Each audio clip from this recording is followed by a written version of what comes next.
حضرت عیسیٰ علیہ السلام ایک بستی پر سے گزرے۔ وہاں پر ایک دھوبی رہتا تھا۔ بستی والوں نے آپ کے پاس اس کی شکایت کی کہ یہ ہمارے کپڑے پھاڑ دیتا ہے اور اپنے پاس روک بھی رکھتا ہے۔ اللہ تعالیٰ سے دعا کیجیے یہ اپنے کپڑوں والی گانٹھ سمیت واپس نہ آ سکے۔ حضرت عیسیٰ علیہ السلام نے یہ دعا کر دی۔ اگلے دن دھوبی حسب معمول کپڑے دھونے کے لیے چلا گیا۔ 3 روٹیاں ساتھ تھیں۔ قریبی پہاڑوں میں ایک عابد رہتا تھا۔ وہ دھوبی کے پاس آیا اور پوچھا، کیا تیرے پاس کھانے کو روٹی ہے؟ اگر ہے تو ذرا اسے سامنے کر دے تاکہ میں اسے دیکھ سکوں یا اس کی بو ہی سونگھ لوں، کیونکہ ایک عرصہ سے کھانا نہیں کھایا۔ دھوبی نے اسے ایک روٹی کھانے کو دے دی۔ عابد نے دعا دیتے ہوئے کہا کہ اللہ تعالیٰ تیرے گناہ معاف فرمائے اور دل کو پاک کرے۔ دھوبی نے دوسری روٹی بھی دے دی۔ وہ کہنے لگا، اللہ تعالیٰ تیرے اگلے پچھلے سارے گناہ معاف کر دے۔ دھوبی نے تیسری روٹی بھی پیش کر دی۔ عابد بولا، اے دھوبی، اللہ تعالیٰ تیرے لیے جنت میں محل بنائے۔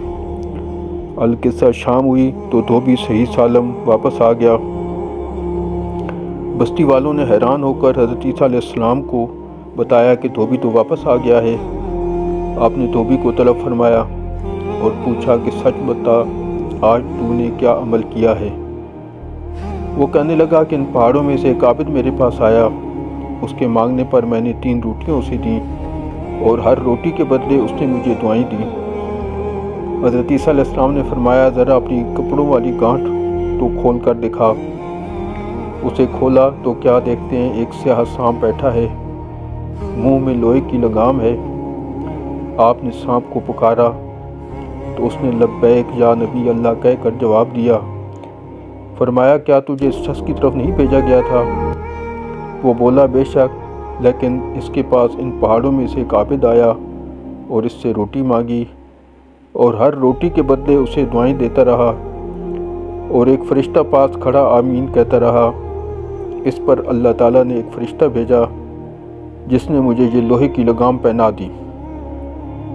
حضرت عیسیٰ علیہ السلام نے دھوبی سے فرمایا، اس عابد پر صدقہ کرنے کی بدولت تیرے پچھلے گناہ معاف ہو گئے ہیں، اب نئے سرے سے اعمال شروع کرو۔ تو اس لیے ہمیں صدقے کا اہتمام کرنا چاہیے۔ صدقے سے مصیبتیں اور بلائیں ٹلتی ہیں۔